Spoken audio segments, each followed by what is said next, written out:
₹24 आता ₹12 सरकार उपकार करतंय का? रोहित पवारांचा देवेंद्र फडणवीसांवर घणाघात. लासलगावात कांदा उत्पादक शेतकऱ्यांचा एल्गार. राज्यात कांद्याला मिळणारा कवडीमोल भाव, आखाती देशातील युद्ध, निसर्गाचा प्रकोप आणि सरकारच्या चुकीच्या धोरणांमुळे पुरता अडचणीत आलेल्या कांदा उत्पादक शेतकऱ्यांनी आज लासलगाव बाजार समितीत शेतकरी एल्गार आंदोलन पुकारले. राष्ट्रवादी काँग्रेस शरदचंद्र पवार पक्षाचे आमदार रोहित पवार आणि दिंडोरीचे खासदार भास्कर भगरे यांच्या नेतृत्वाखाली हे आंदोलन करण्यात आलं. यावेळी संतप्त शेतकऱ्यांनी आणि नेत्यांनी गळ्यात कांद्याच्या माळा घालून सरकारच्या शेतकरी विरोधी धोरणांचा तीव्र निषेध केला. आमदार रोहित पवार यांनी स्वतः कांद्यानं भरलेला ट्रॅक्टर चालवत बाजार समितीच्या आवारात प्रवेश केला, ज्यामुळे सगळ्यांचंच लक्ष वेधून घेतलं. या आंदोलनामध्ये पालघरचे माजी आमदार सुनील भुसारा, मुंबई कृषी उत्पन्न बाजार समितीचे संचालक जयदत्त होळकर यांच्यासह हजारो कांदा उत्पादक शेतकरी सहभाग झाले होते. आंदोलनादरम्यान माध्यमांशी बोलताना आमदार रोहित पवारांनी मुख्यमंत्री देवेंद्र फडणवीस यांच्या घोषणेचा खरपूस समाचार घेतला. ते म्हणाले की निवडणुकीच्या आधी सरकार कांद्याला ₹24 भाव जाहीर करत होतं आणि आता निवडणूक संपताच ₹12 जाहीर करताय. फडणवीस साहेब काल म्हणाले की आम्ही ₹12.5 देऊ, तुम्ही काय उपकार करताय का? अवकाळी पाऊस आणि गारपीट झाल्यामुळे जिथे 5 ट्रेलर उत्पादन निघायचं तिथं आज 3 ट्रेलर निघतंय. शेतकऱ्यांचा उत्पादन खर्च प्रति किलो ₹18 होत असताना माल ₹2 ते ₹3 विकला जातोय. शेतकऱ्यांना न्याय मिळण्यासाठी कांद्याला ₹22 ते ₹24 प्रति किलो दर मिळालाच पाहिजे, अशी मागणी त्यांनी यावेळी लावून धरली आहे. आणि 2 लाख टनाला घेऊन काय करणार तुम्ही? तो 5-6 लाख टनापेक्षा जास्त तो सुद्धा मार्केट कमिटीला घेतला पाहिजे आणि शेतकऱ्याला तुम्ही शाश्वती दिली पाहिजे की जो कांदा तुम्ही घेतलेला तो एक्सपोर्टसाठी वापरला गेला पाहिजे. तोच कांदा तुम्ही दिल्लीत टाकला, तोच कांदा तुम्ही कोलकात्यात टाकला, तोच कांदा तुम्ही मुंबईत टाकला, तर मग उद्या 4 महिन्यानंतर शेतकऱ्याचा कांदा त्या मार्केटमध्ये जो जाणार आहे त्याला तिथं भाव मिळणार नाही.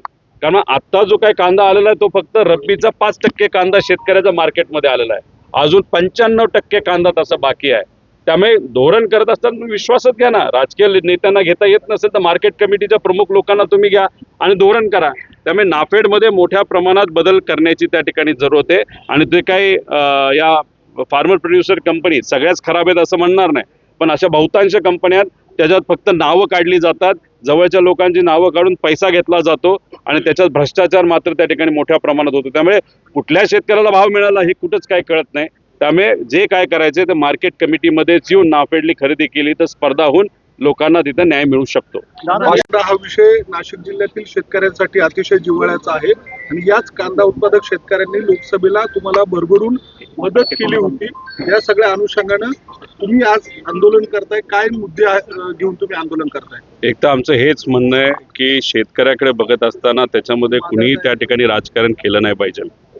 आज जर शेतकरी अडचणीत असेल तर विरोधातले पण आणि सत्तेतले पण जे कोणी नेते असतील, आमदार असतील, खासदार असतील, यांनी भक्कमपणे शेतकऱ्याच्या पाठीमागे उभा राहण्याची जरूरत आहे. आज आम्ही सर्वजण लासलगावला आलेलो आहे. चेअरमन आहेत, सर्व सदस्य आहेत, खासदार साहेब या ठिकाणी आहेत आणि या सगळ्यांची मागणी हीच आहे की शेतकऱ्यावर आज जो अन्याय होतोय तो अन्याय कुठं ना कुठेतरी त्या ठिकाणी कमी झाला पाहिजे, न्याय मिळाला पाहिजे.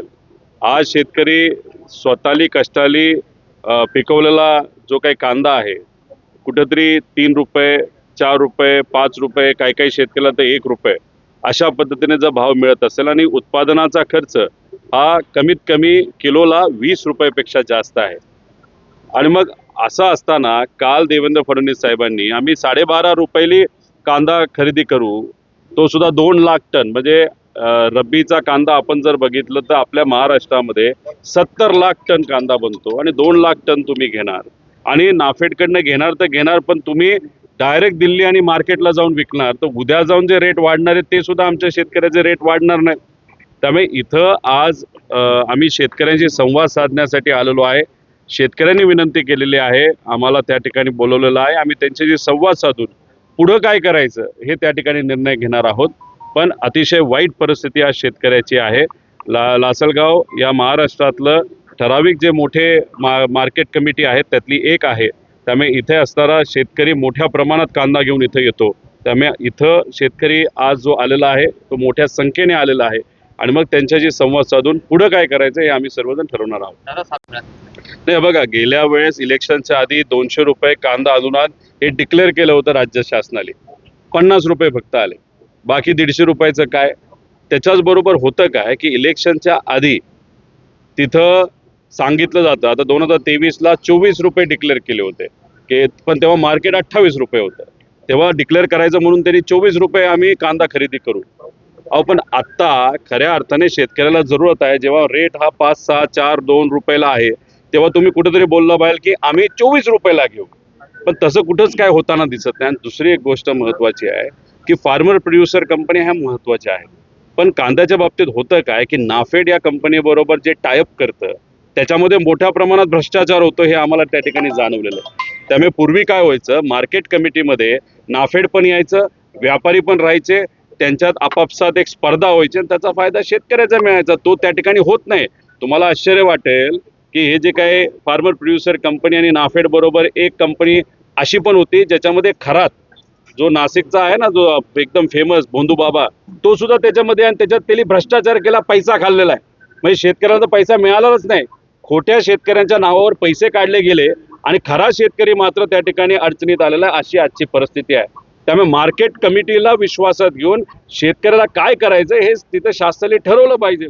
त्यामुळे इथं आता फक्त आजची सुरुवात आहे. शेतकऱ्यांशी आम्ही बोलू, शेतकऱ्यांचं म्हणणं त्या ठिकाणी समजून घेऊ आणि मग पुढे काय करायचं यासाठी आम्ही त्या ठिकाणी निर्णय घेणार आहोत. नाही, शेवटी हे बघा, शेतकऱ्यांनी सगळ्या त्या ठिकाणी असणाऱ्या नेत्यांना विनंती केलेली आहे आणि त्या पद्धतीने आजचे जे आंदोलन आहे, नाहीतर आजचं जो काही संभाषण आहे, जे काय आज आम्ही करणार आहोत ते फक्त 1% असणार आहे.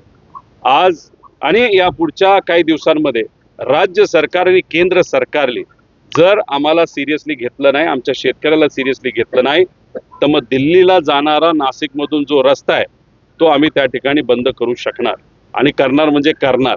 आणि हे काय आम्ही पुढच्या महिन्यानंतर करणार असं नाही. शेतकऱ्याला सांगितलं तर पुढच्या आठवड्यात, कारण शेवटी शासनाला सुद्धा वेळ दिला गेला पाहिजे.